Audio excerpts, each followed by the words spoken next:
Hello folks, how are we all doing today? Whoops, I'll fall down the stairs. Reginald Scott here, and I am leaving my Italian apartment that I am staying in to take a little tour of the town that I am living in at the moment on my holiday. I am in Italy at the moment. Let's go for a walk on the street. And I'm just here visiting family and friends, and I thought I would take you for a little tour of the town I'm in. So I'm in the north of Italy, in a region called the Veneto, and the Veneto was the region controlled by the city of Venice. Can you see the wall up there? Yeah, that's one of the gates of the city or town that I'm in.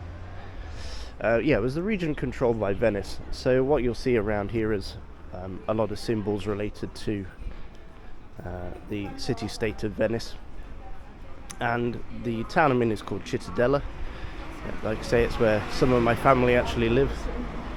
And it's a beautiful medieval town with some fantastic both medieval and Renaissance architecture. And there's also some Roman ruins here as well that I'm going to show you if I get a chance. Now, you've probably seen another video that I did a long time ago where I did a little tour of Italy last time I was here, and that was quite a few years ago now. So if you've already seen that and you're not interested, then that's absolutely fine. But if you do like a bit of history and a bit of beautiful architecture, then stick around and I'll try and show you some things. Some lovely cafes here. That's where I usually get coffee in the morning. There's a fountain down there. So this basically is a completely walled city. There is only one significant hole in the wall of Cittadella, and that was caused by the Germans in the Second World War dropping some bombs on it. But the majority of the medieval wall is complete, and I shall show you some parts of it later. Here we have like a town hall or council house of some kind, and there's some frescoes up on the wall, and you can see the heraldry of all the local families here on the wall as well.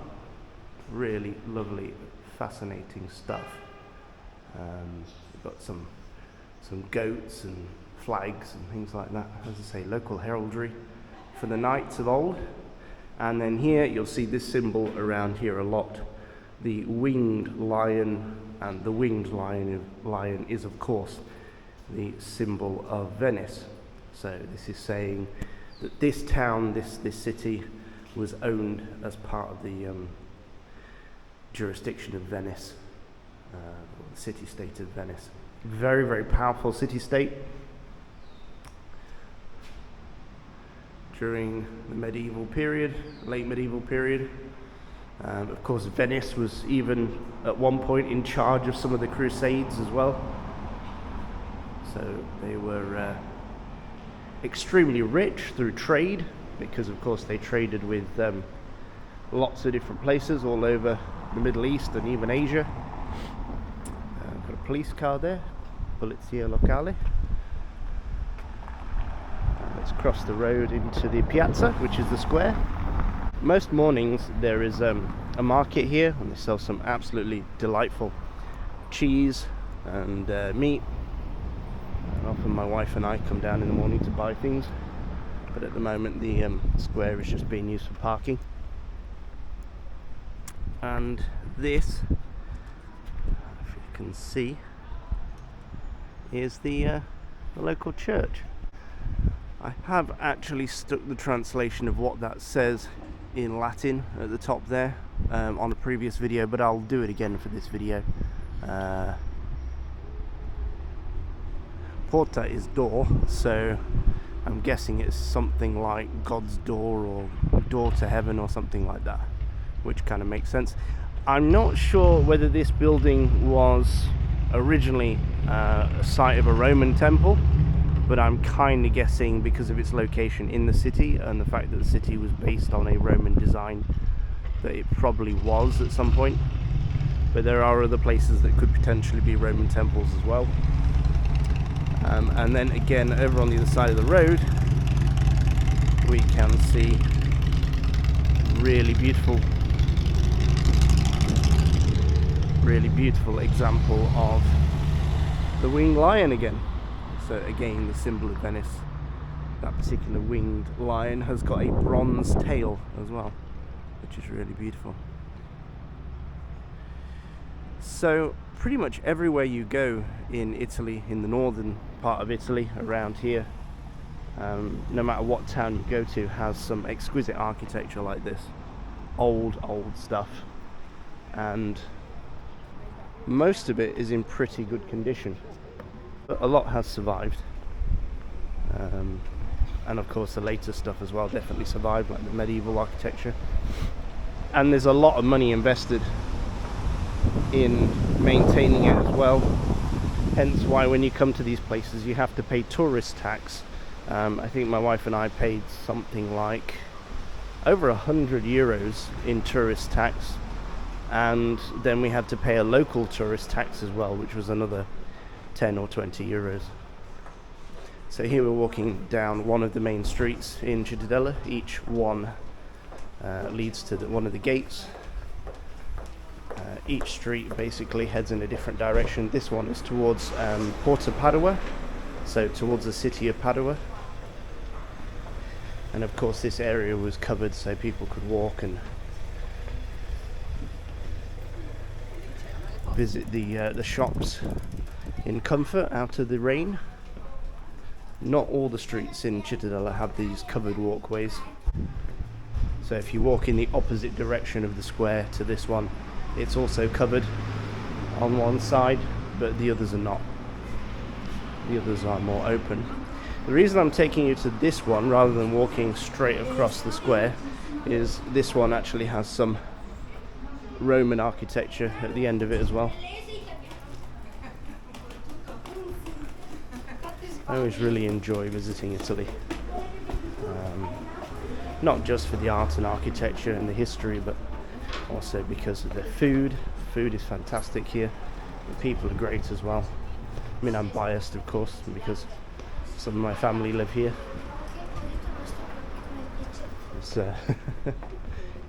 I mean, can you think of anywhere that does better food than Italy? Not really. Some people say the French, but as my Italian cousins and friends all agree with me, Italy is superior to that of French cuisine. France is a country you have to drive through to get to Italy. That's all it's for. All right? He's not going to like it. Now, one thing the French do very well is desserts, sweets. But if you're looking for a main meal, I would say definitely the Italians. Although ice cream is pretty good. The ice cream here is amazing, of course.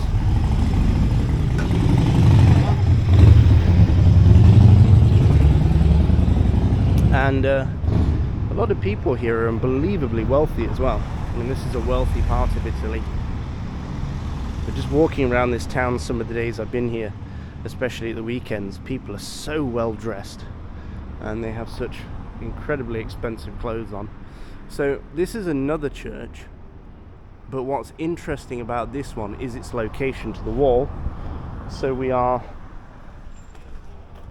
right up against the wall here, as you can see. But like I say, what's interesting about this church is that it looks to me to have been converted from something else. It looks exceedingly old, and over here, if you look at the base of this wall that then continues around to this buttress here, that is all Roman. All Roman? No, Roman. So my thought is that this building here was probably Roman originally, or parts of it are Roman, or perhaps some of parts of it were recycled, because the architecture here is incredibly old. It's, you know, the oldest part of the architecture. And then the medieval wall that you see above was obviously built on top. So this is one of the main gates. This is Porto Padua. You can actually see up there, little sign carved into the sandstone block. It says Porto Padua. So this gate goes directly to the city of Padua, if you follow the road basically. And Padua is the main city in the area, one of the big cities in the area. And let's have a look at the gatehouse and its defences. So here, it's a little bit tricky because a lot of cars coming in right now, but we can sort of stand here. We've clearly got some kind of holes here for wooden posts, probably to barricade a door or a gate. If you look up here at the top, you'll just make out a little hinge post slot there. So there was a wooden door here butted up against this archway. Okay, so imagine a thick wooden gate, probably reinforced with iron, and then 2 post holes to place long beams of wood in there to prevent the door from being opened from the outside. And then directly next to the door we have a slit in the gate, and I believe we can have a look at that slit. It goes all the way up, and I imagine that that was for a portcullis, so a retractable iron or wooden gate could be dropped down to block the entrance as well. So we've got one gate here and then the portcullis. Let's just cross the road, and you see how impressive these defences are. I think I can go up here. I think it should be okay. We can get a really good view from up here as well. I don't know, I just love history like this. Physical history, stuff that you can still touch. For me, there's something special about it. So, gate, portcullis. We've got a smaller side gate here that can be open just for small things like pedestrians and other goods, but obviously this one was a more grand entrance for larger carts and stuff. The symbol of Cittadella is some kind of cart suspension, so obviously the cart was very popular here, or the carriage. And then looking at the walls, you can make out some posts coming from the walls here. These are obviously stone, and they would have supported the first floor, so there would have been a floor somewhere across here, maybe just on the sides, because of the height of the gate obviously would intersect with the floor. Well, no, actually that makes sense, because you would draw up the portcullis up to a certain height, and then obviously the people on that floor would probably be in charge of whatever winching mechanism would allow you to drop the portcullis. You can also see evidence here of some kind of windows that were then blocked up at a later date. So there may have been firing positions here down into this courtyard area, which would have been a killing zone for anyone coming in. Again, I'm guessing the floor originally was just wood. Then we have some kind of slit and archway here, and again, I'm completely guessing here, but I'm guessing that was maybe a counterweight, a place for the counterweight to drop up and down, or something like that, to control the portcullis. And then if you look a little bit higher, you can also see some more post holes in the wall. That would have been for the second floor, and then above there again you have another floor. So you have at least 2 floors here, and then way up there's more post holes, so you have another floor up there as well. So this was a very grand entrance, and had a lot of rooms in it, a lot of chambers, possibly places for storage, certainly places for guards to sleep and to eat and to rest. I have actually been up on the walls as well. You can take a tour of the walls if you come here, and I actually have some nice wedding photos up there as well. Right.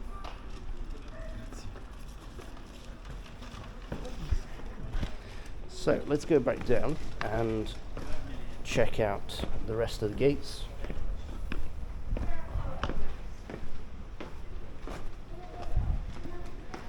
I think that gentleman's disappointed that that staircase doesn't go anywhere. So we come through another set of gates, and again looks like we have a portcullis here. So the contraption just above there could have been for that portcullis. I don't think these are murder holes. I think this is definitely for some kind of gate that could have been dropped down. So we're counting. So far we've got minimum one gate, one portcullis, another portcullis, and then we look to the front here across this area, and we have yet another gate.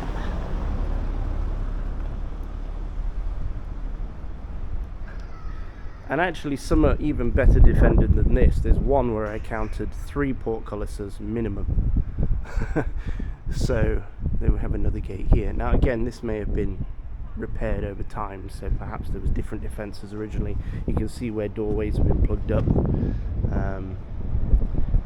But again, you can see the supports for the different floors. Yeah, this was a very impressive structure. This is absolutely perfect. I can show you the symbol of Cittadella. Here we go. We could probably get a better view from outside, but you can just make out on the wall there's a fresco painted in red, and you see the 4 wheels of the like the carriage suspension and the cross beams there. That is the symbol of Cittadella. So don't ask me why it's the symbol of Cittadella, but it is.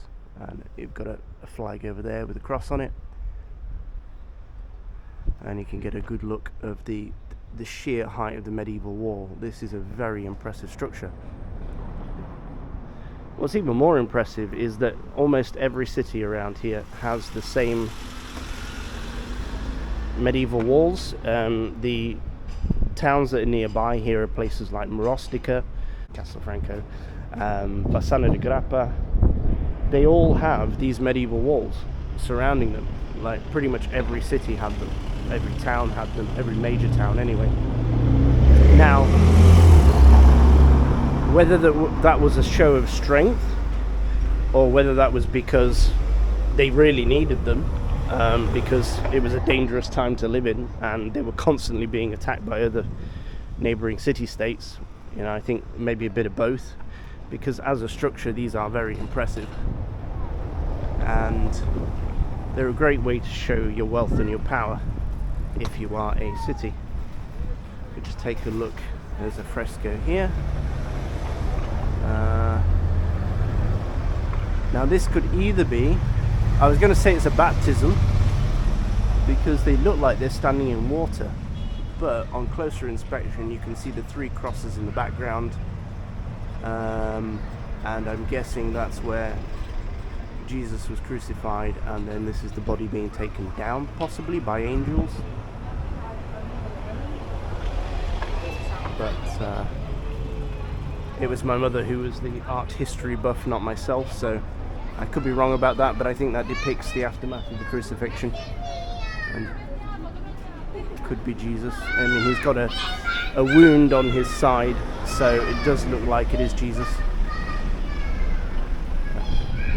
The crosses should be a dead giveaway, I suppose. And this is the city itself, all laid out here nicely on this plaque, and you can see we are here at Porta Padua. We've got Porta Treviso, which is another local town, Bassano, and Vicenza. Vicenza also has a wall.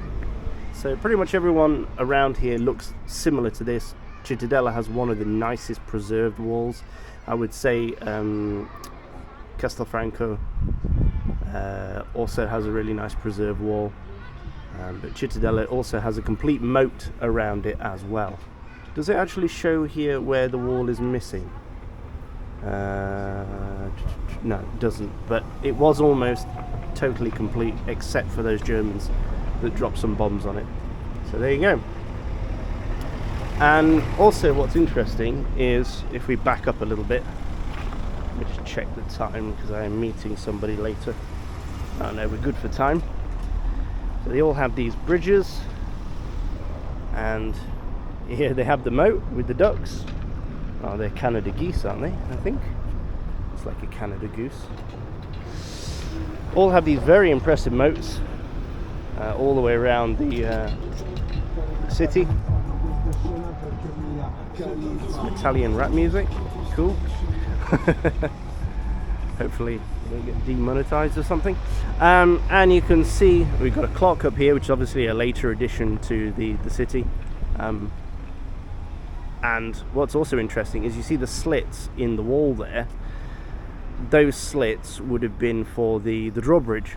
So not only would they have had gates, but also across the bridge they would have had a drawbridge, so that anyone trying to come across, they could retract the drawbridge and basically prevent you from coming in. You would have to cross the river. That of course is now gone, but you can still see the gaps in the wall where the wooden beams that would have hung the chains for the drawbridge would have retracted into the wall. So very sophisticated defences, and you could also see the logo of the city as well. And they have a beautiful kids park down there as well. Let's go take a look at that. I took my daughter there this morning. She really thoroughly enjoyed it. She also enjoyed throwing rocks in the moat. That was one of the games and activities we played today. I just want to show you one thing, which is out here. If we just enter through one of these archways. But it's just such an incredible place to come. I mean, I come from the city of Nottingham, so we have a castle there. But Nottingham Castle isn't, you know, anything in comparison with this. It just simply doesn't exist anymore as a historic building. It's just a facade. Unfortunately, a lot of Nottingham Castle has been destroyed and knocked down. I think it was probably completely finished off after the Civil War to prevent it from being a place that could be defended. But if you look up here, just a little feature, I reckon that is probably a toilet, some kind of long drop. It's either for refuse or for human feces to be flushed off the edge of the wall there and into the moat, or somewhere close to the moat. I don't know whether the moat has changed position over the years, but I would guess it has. And the castellations at the top, or the crenellations, or the matriculations, I'm not sure what the correct term for them is, at the top here. You can see they have this weird sort of V shape to them all. That is both obviously defensive and decorative as well. A lot of the Italian style cities will have exactly the same shape to the crenellations. It's a very impressive defense.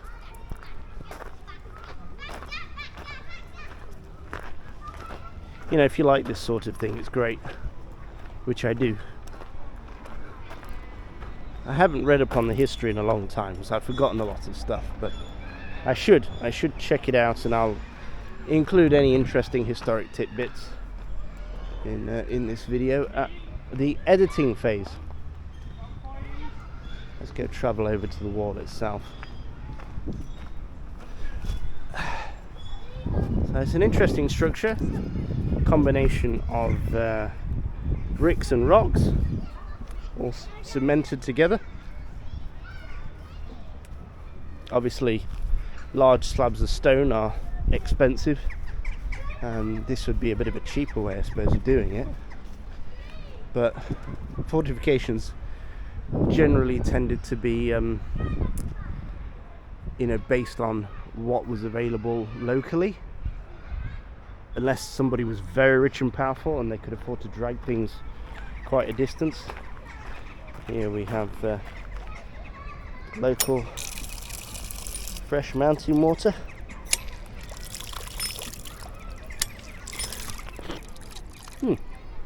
Not bad. Don't know if the pipes are lead or not, but tastes fine to me.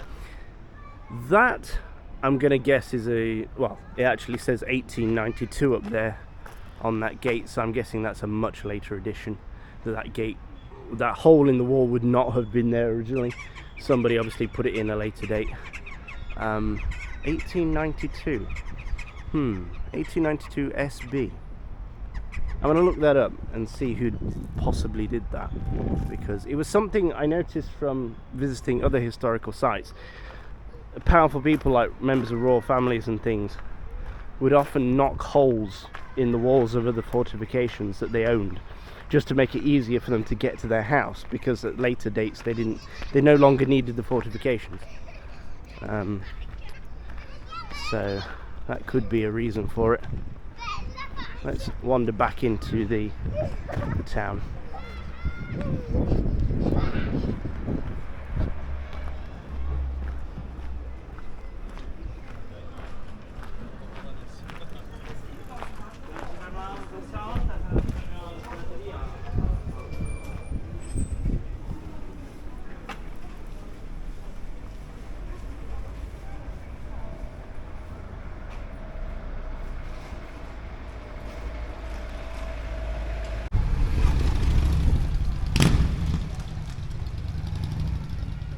Maybe we cross over, go somewhere different this time. Excuse me! Hey, asshole! You guys know that everyone thinks you're total fags, right?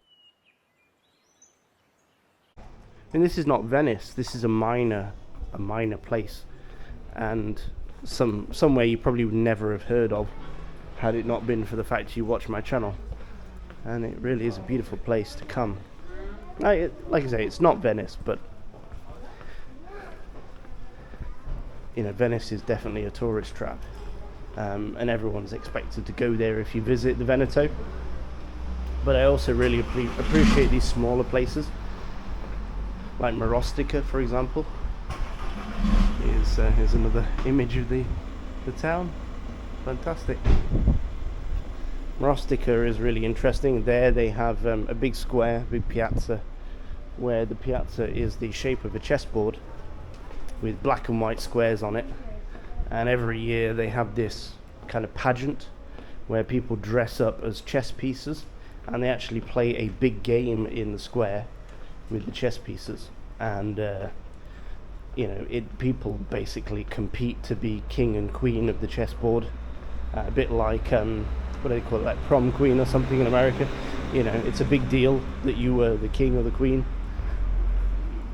And I don't know who the two players would be, but I guess it would be decent people at chess. But each local area, each town has their own special thing about them. I feel very privileged to have had a family from here.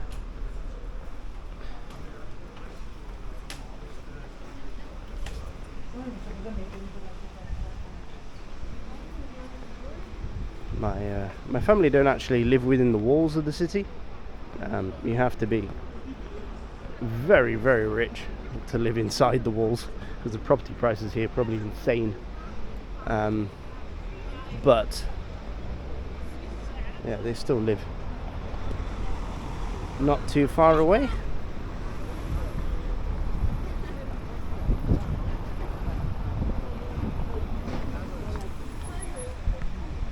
Cittadella from 1220 to 2020 and on. We got some big cheese event going on. Cheese here is amazing.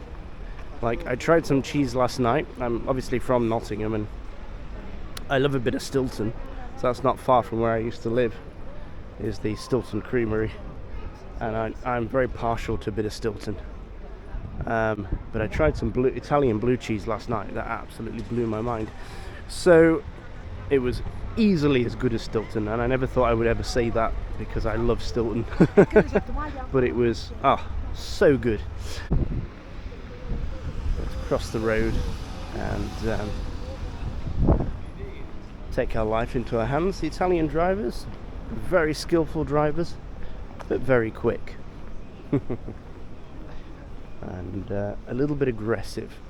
It's funny actually, the Italians, they drive very aggressively in the sense that they tailgate a lot and they accelerate hard, and you know, they seem aggressive, but when you're with an Italian driver in the car, they're extremely relaxed. It's not like they're actually angry, that's just the way they drive. My auntie's hilarious for it. You know, when I used to go in the car with my auntie, it would feel like that her the bumper of her car was magnetized and it was sticking itself to the rear bumper of the car in front. She would drive so close. And she would do it while talking to me, gesticulating with one hand and barely looking at the road. I'm not encouraging that kind of behaviour, but it was incredible that we never crashed. In fact, I've never heard of her having a crash, which is extraordinary. Just goes to show how talented they are. I can see that flag better now, outside this building. It is, of course, the flag of Venice. It's got a lion on it. Here we got a gelateria. As I say, the ice cream here is incredible. I've tried to eat ice cream every day since I've been here, but it's never enough. Like, I wish I had another stomach that I could just fill with ice cream. Alright folks, I think I'm going to end it there. Just a quick tour of Cittadella. Like I say, magnificent place. I'll just show you the courtyard near to our apartment, or in our apartment. Show you some of the rooftops. When you look out over the city, all the rooftops are like this.